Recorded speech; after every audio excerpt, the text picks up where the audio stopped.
Welcome back to Holistic Healing Association.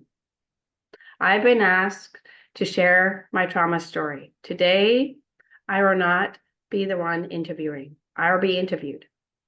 I have with me my friend, colleague, and somatic practitioner, Katie. Hi, Katie. Can you please tell us a little bit about yourself? And thank you so much for joining us today.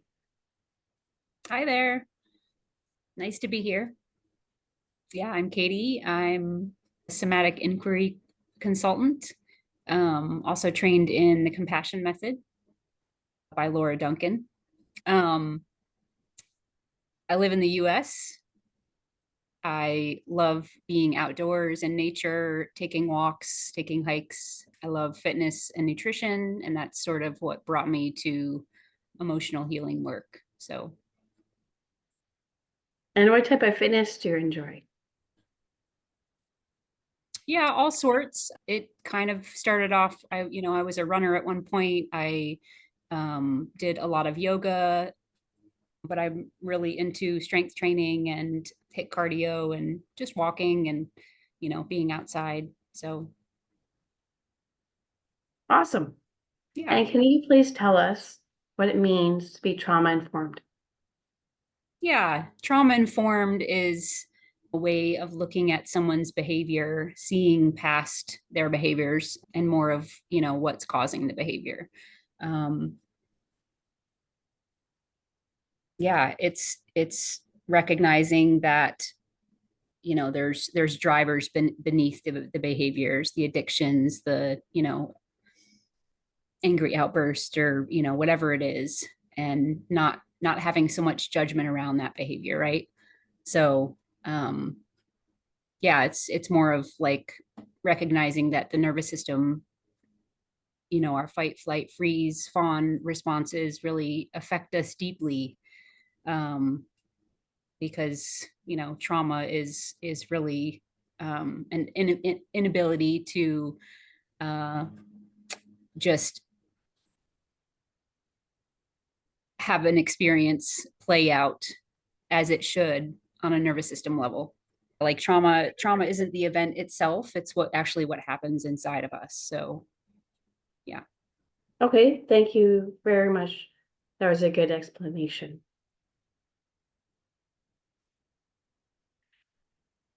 And now for my So trauma what's your story. understanding of being trauma informed? What's my understanding? Yeah. Understanding similar, very similar, understanding why people may behave the way they do and how it can impact a person's thoughts and feelings.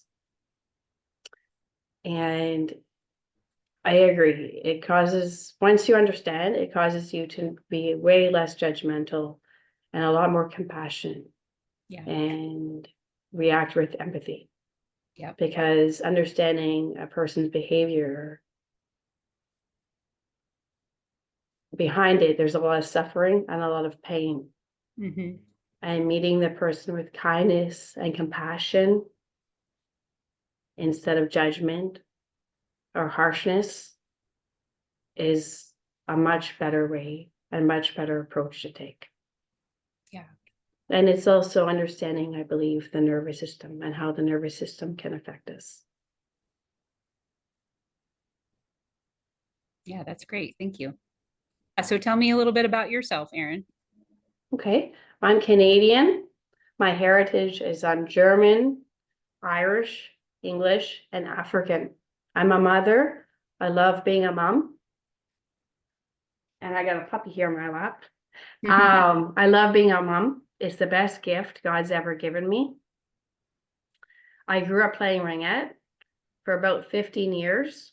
I also played some hockey. I love running. I love hiking, the outdoors, camping in our Gulkrin and Clarny Provincial Park. And I'm a person that can wear my heart on my sleeve.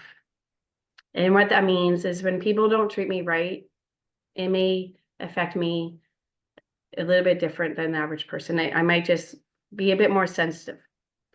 And when I see people being hurt or needing help or struggling, it makes me want to help them. Growing up, I grew up a little bit more sheltered, and I never felt unsafe one day in my home growing up. Yeah, that's awesome. Thank you. Dogs have always been a big part of my life. Growing up, they were always my best friend. I learned how to crawl because I'd crawl to the dog, and the dog would get up and walk away. And then I'd crawl to it again until we got my golden retriever named Bailey. And this here is my daughter's dog named Bailey Jr. And he's a German Shepherd Lab. Can you say hi, Bailey? Hi. My first word was dog, and one of my daughter's first words were dogs. Dogs, growing up, always gave me a lot of support and companionship. They gave me something very special and a lot of love.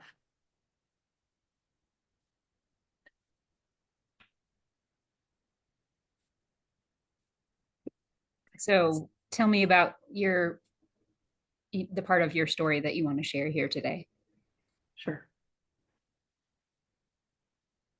When I was 4 years old, I could only say the word mom, dad, and dog.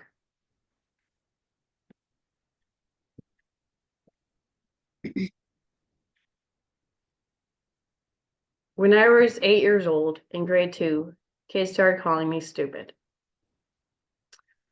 I felt like I needed to defend myself and prove myself. My best friend's name was Zold, and no one knew how to spell Zold. When a child would come up and tell me that I was stupid, I would respond by asking them, how do you spell Zold? They didn't know. I would spell it on the spot, and they'd walk away and say, I guess I was wrong. This only happened a few times. Also, in grade 2, my family and I were on a ringette tournament in Montreal, Quebec.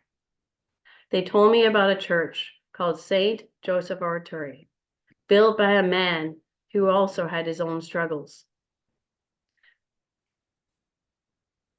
People would go and they'd leave their crutches, walkers, wheelchairs, and canes.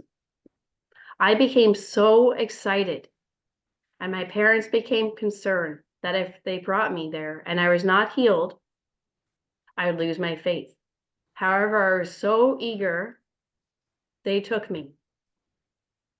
I walked into the church with my speech book in my hand, and I left it behind. My family and I prayed. I walked out of the church believing I was healed. However, I was not healed that day. I do believe God answered my prayers in an indirect way. He gave me the ability to overcome anything, any challenges that passed my way in my life. In grade 4, my school had a speech competition. Starting in grade 4 all the way to grade 8, we had to compete against our class, and only a couple of children were chosen from each grade to go and speak in front of the whole school. In grade 4, I did my speech on Terry Fox, my childhood hero. He was a young man who lost his leg due to cancer, and he ran across Canada trying to find a cure for research. He ran across Canada trying to fundraise money for cancer research and make awareness of cancer. I was so excited that I made it to speak in front of the whole school. I went and told someone, and they did not believe me. They went and phoned the teacher. This made me feel like they didn't believe in me, and it made me feel not good enough. Also in grade 4, track and field started. I beat the grade 5s and 6s for the 400-meter dash. I was so excited to make it on to the next level. However, again, I was not believed. Throughout grade 4 to grade 8, I made it every year for track and field, on to the next levels. And for the speech competitions, I made it every year but one to speak in front of the whole school. That's amazing. Thank you. In grade 5, I wanted to be a conservation officer because I wanted to protect animals from being hurt and killed from poachers. I told my grade 5 teacher, and they told me to pick a different career because I was not good at math. In grade 6, I had a very kind and compassionate teacher. He was also my basketball coach. Silently, he prescribed a basketball magazine for a number of years for me. Growing up, I saw a lot of people being compassionate and kind. My grade 2 teacher would write me letters for a number of years whenever she went on holidays. My mom helped me with my homework every night. My dad coached me sports. I always saw them helping other people. Moving in to grade 9, someone told me if I want people to like me, to be good at sports. This put a huge amount of pressure on me to perform. It's normal to have a little bit of butterflies or be a little bit nervous before a sporting event. However, during some of my races, I felt so much pressure that I felt sick or nauseous throughout the whole race. In grade 10, the teachers went on strike. School was still on, but sports, they were gone. Sports were a huge part of my identity. They gave me confidence. For the first time in my life, I realized I was feeling anxiety. It came on strong and it came on fast. And underneath the anxiety, it was I did not feel good enough. My anxiety went away after sports came back. When I was in my early 20s, my anxiety came back. Again, underneath my anxiety, I was not feeling good enough. I did not know how to process my emotions properly. I became heavy into weightlifting. I was bench pressing about 180 pounds free weights. And I was doing pull-ups 25 pounds attached to my feet, trying to push down the anxiety, but it was not enough. Growing up, I always felt like I needed to prove myself because I did not feel good enough. When I was in my early 20s, I met a man. I entered into the relationship very trusting and very innocent because I'd never really seen people get hurt and I'd never been hurt. He put his hands around my throat and started to choke me. I couldn't breathe. I was shocked. I came back in hard and fast and I won. I got him off me. I got out of the car and I was shocked.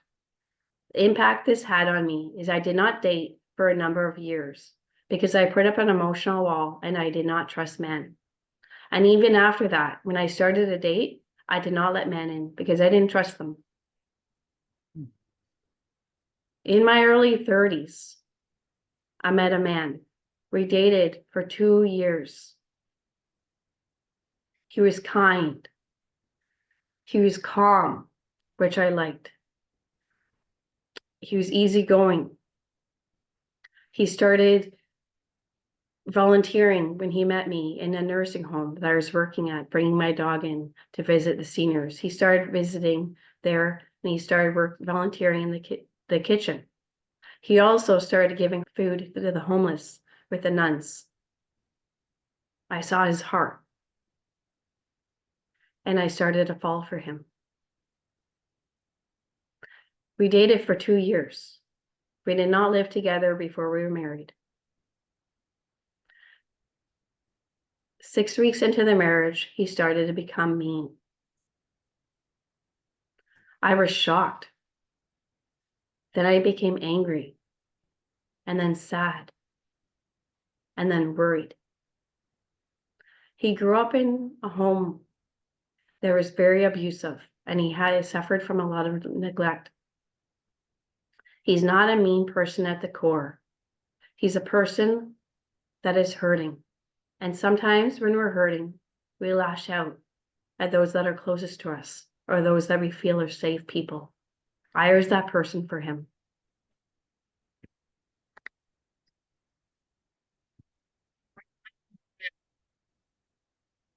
He has an avoidant attachment style. So the environment I was trying to create in the home was very overwhelming for him. Even asking him simple things. How was his day? How is he feeling? He was not used to it. Tell me more about attachment styles. Attachment styles. So the avoidant attachment style comes from when parents may have abused, neglected their children, and the people are really hurting. That child then grows up and does not feel safe in relationships, struggles to let their guard down, puts up emotional walls, has a hard time trusting people, and normally are very independent people and have a hard time becoming close with people.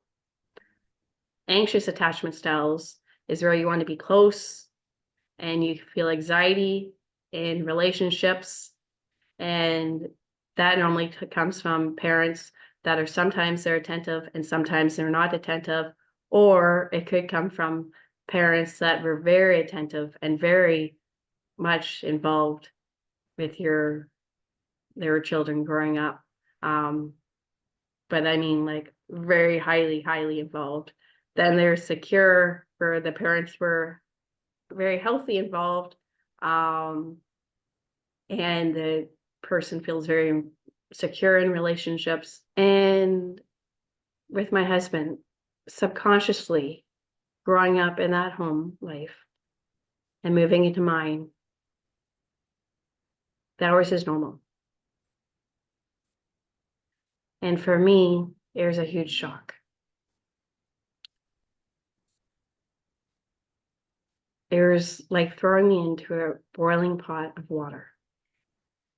6 months into our marriage, his dad started having major mental health problems.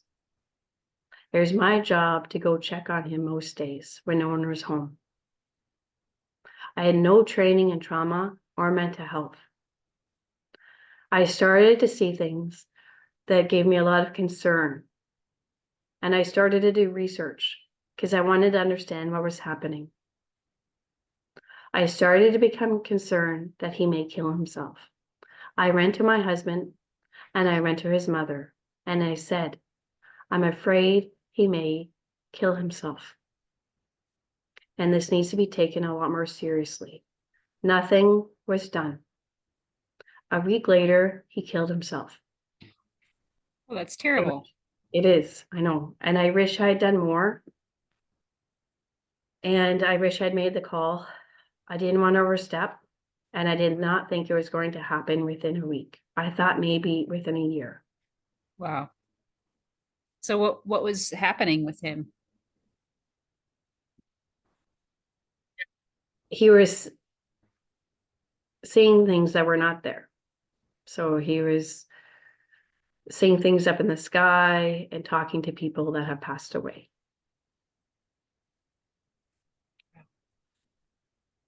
And 2 months after he passed away, I became pregnant. I started to bleed. I ran to the hospital and I waited for 8 hours. When the doctor took me, he told me my child was still alive. He asked me if he would like to take the fetus out of me. I told him that is a child and he would take nothing out of me.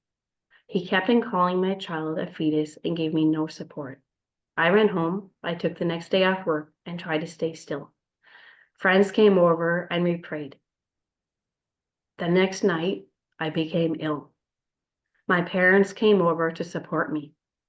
In the middle of my miscarriage, I threw holy water down my throat as a means as an emergency baptism. My child died. I named my child Dolores Francis after someone that was very special and important to me. I think about my child almost every day, and I think about the sibling my daughter lost. I have a Christmas bulb with her name on it, Dolores Francis, and I put it on my Christmas tree every year. This is something I'm going to have to live with for the rest of my life. After my miscarriage, my husband started to become more cold and the verbal abuse intensified. He started to dissociate a lot more. I did not understand what was happening. He left the house and I locked the doors behind him because I was scared. He wanted back in. And I told him in order for him to come back in, he has to have a mental health assessment. He agreed. We went to Toronto. He did over a 20-hour mental health assessment by a clinical psychologist. I went with him as a sign of support and sat outside. The psychologist gave my parents and I a private meeting and told us that he'd been diagnosed with a mental health disorder and that the abuse was on purpose. We separated. 10 months later, I still did not feel at peace. I went back to the clinical psychologist for counseling of my own. At that point, within 2 or 3 sessions, she told me she had not actually tested him for that mental health disorder, and he did not have it. He had another mental health struggle.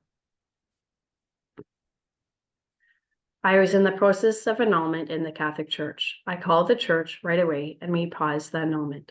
I went to check on him the next day. We then went to see a psychiatrist together, and this is the first time we were told this is trauma. He did an MRI on his brain and it came back clear. He then went to see a psychologist and a psychotherapist who told us that this was trauma and disassociation. They told us that he just needed counseling and he'd be okay. 8 months into in-depth, heavy, intense counseling happening twice a week, the professional said he's ready to move back in. He moved back in and I became pregnant. In my 3rd trimester, he started to tell me every week he was going to leave because I was hormonal and he didn't know what else to do. I was under so much stress. For the first time in my life, I had a panic attack. My whole body started to shake. I didn't know then, but I now know this was a somatic release, releasing the stress from my body. This happened in the middle of the night and my mom came over to support me. At another time during my pregnancy, I was with my OB, my doctor, and he checked my child's heartbeat and he told me to rush to the hospital because my child's heartbeat was going so fast.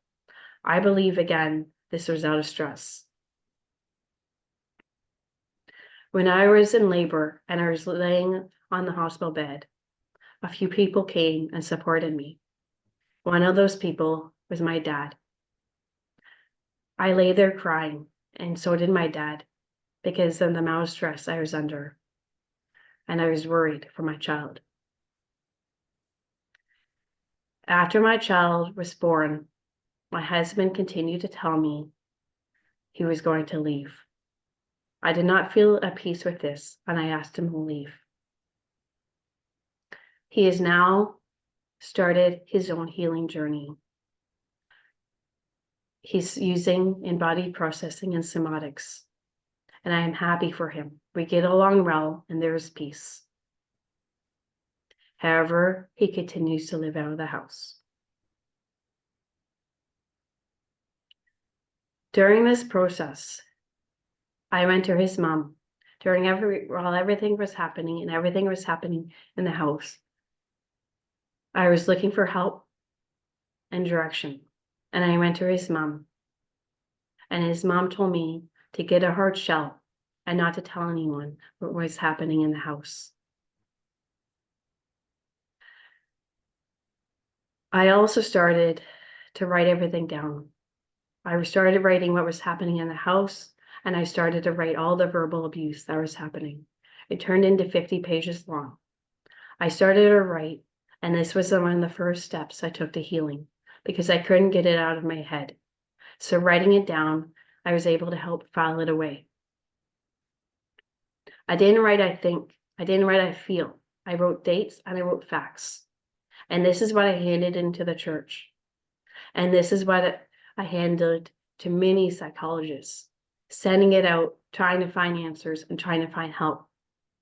This is why we were sent to the clinical psychologist, the first one in Toronto, because what psychologists first read is they thought it was autism. The last psychologist who read it saw it, and she said it was disassociation, and that it was written very well, and she could say he was dissociating.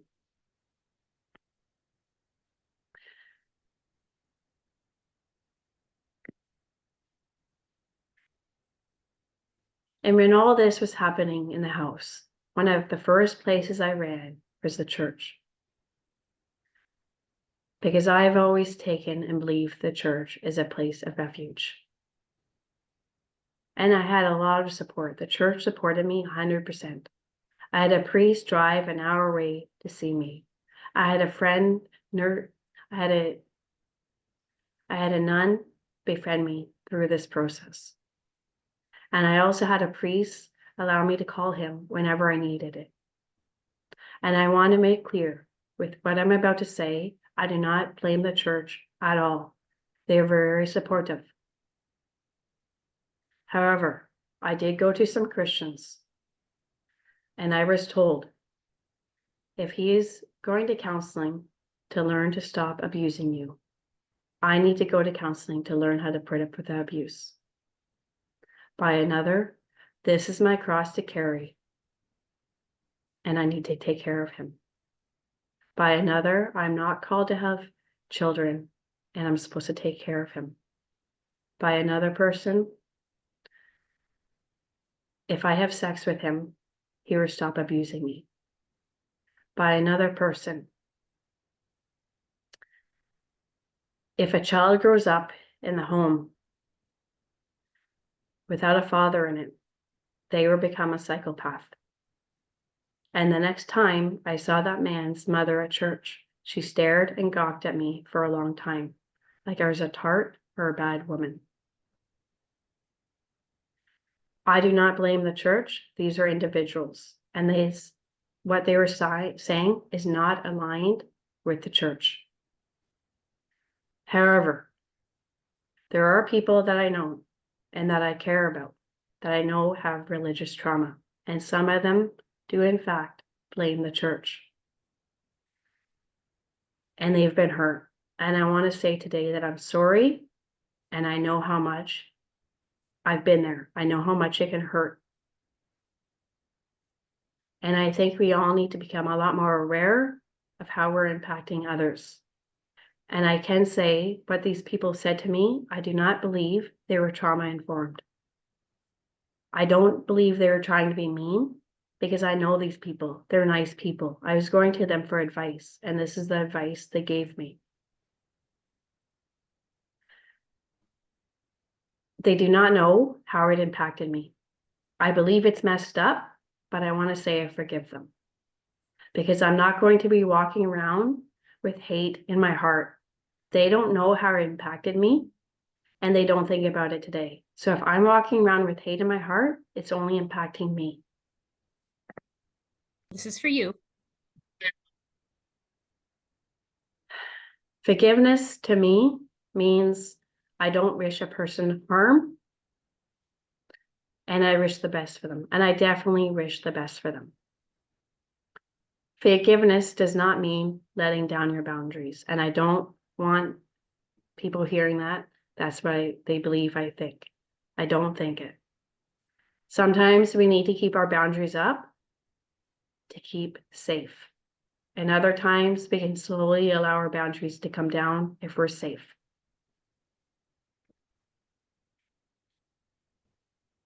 So how were you impacted by the poor advice that you got from these people? Well, it caused me a lot of shame. It caused me to self-isolate. And I know I've told you guys already that growing up, I didn't feel good enough. And this made it become a lot more intense, that I didn't feel good enough. And I know that Jesus, he experienced a lot.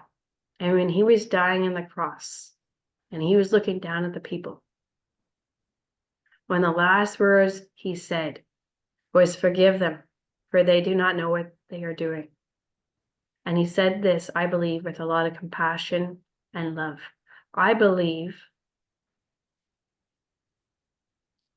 he knew they had a lack of awareness. Whether you believe he was a great prophet, an amazing guide, personally, I believe he was the Son of God that died for all of us. And he had so much compassion and he forgave them. And I think he knew they had lack of awareness. And I think we all need to become a lot more trauma informed, have a lot more awareness of how we may be impacting other people.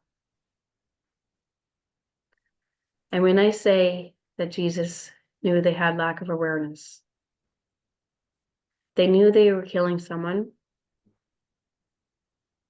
which is horrible on its own. But he knew maybe that they didn't know they were killing someone so great, the big guy.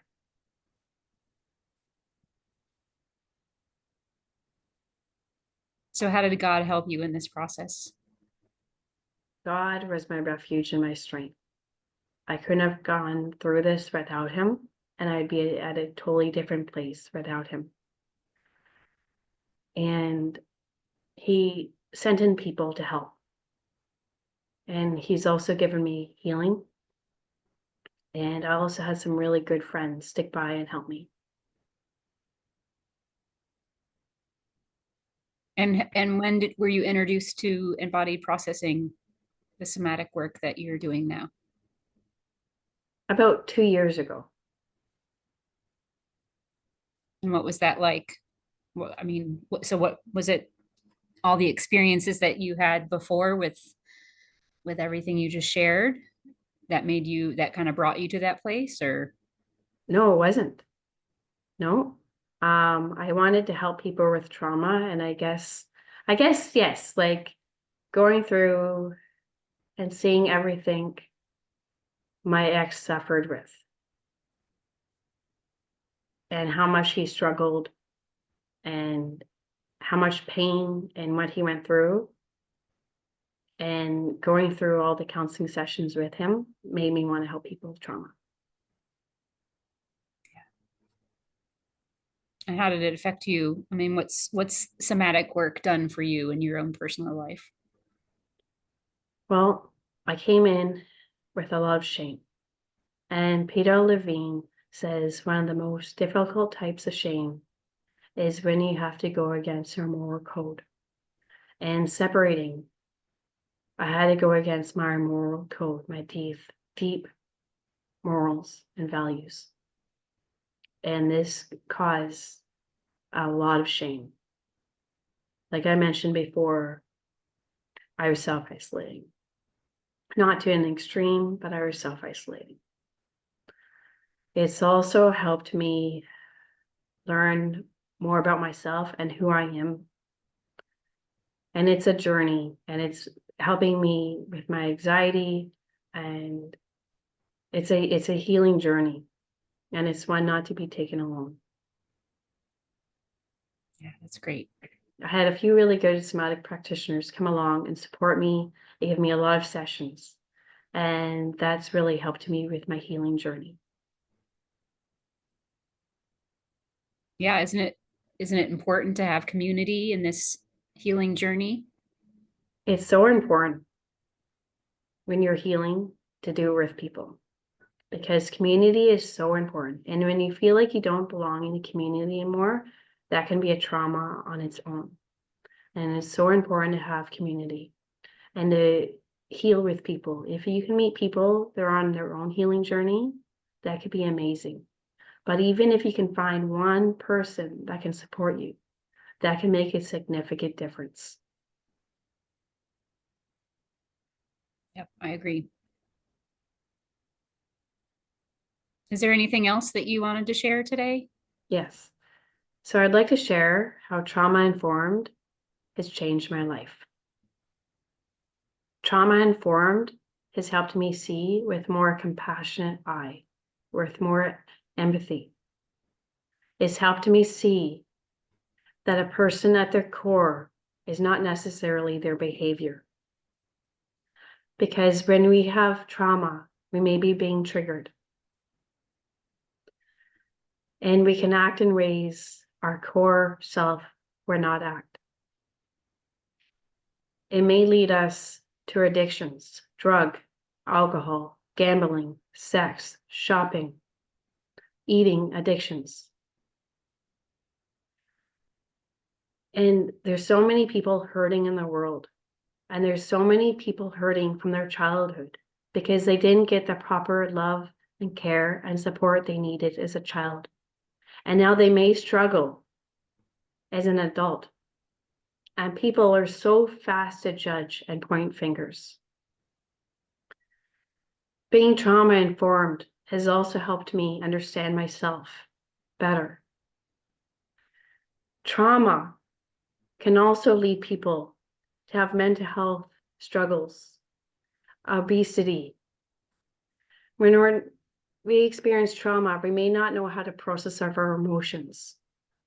And when we learn how to process our emotions, we can start to heal.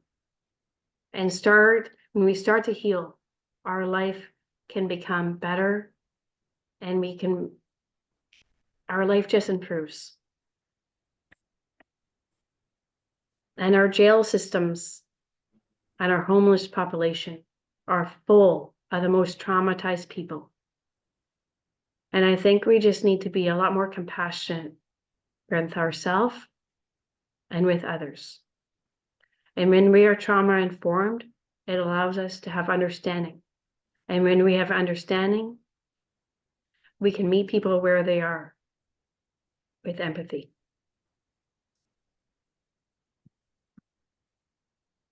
Is there any other advice that you want to give to your listeners today? Yes. Be honest with yourself and be honest with others. Be your authentic self. Embodied process can help you learn who you are at the core. God created you. You're unique and you're special. Be yourself. When you see someone hurting, help them, but also make sure you're doing a lot of self-care. Go back to the basics. Community is important. Relationships are important. Don't judge a book by its cover. Learn to listen instead of speak all the time. Take one day at a time. Do all the healing work that you can do and allow God to do the rest. In a world that is cruel and so full of hate, let us choose kindness. Kindness reminds us of our own true nature. In a world that we can choose hate, let us choose love. This will bring healing and peace.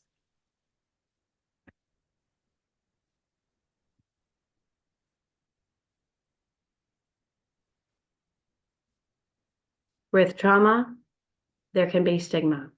And I would like to work with everyone. I'd like to work together to have everyone become trauma informed, to have a better understanding, a more compassionate eye for each other.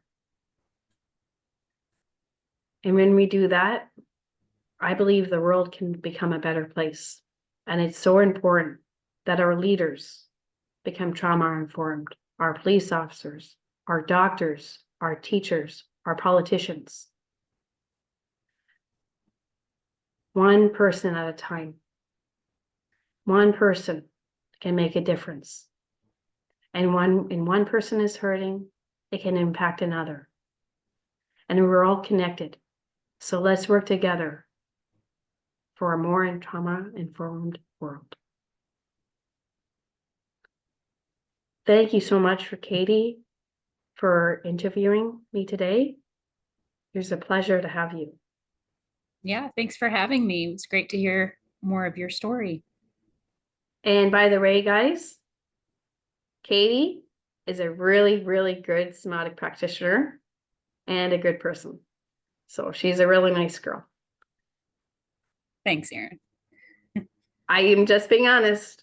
Thank you, everyone, for joining in, and I'll see you next time.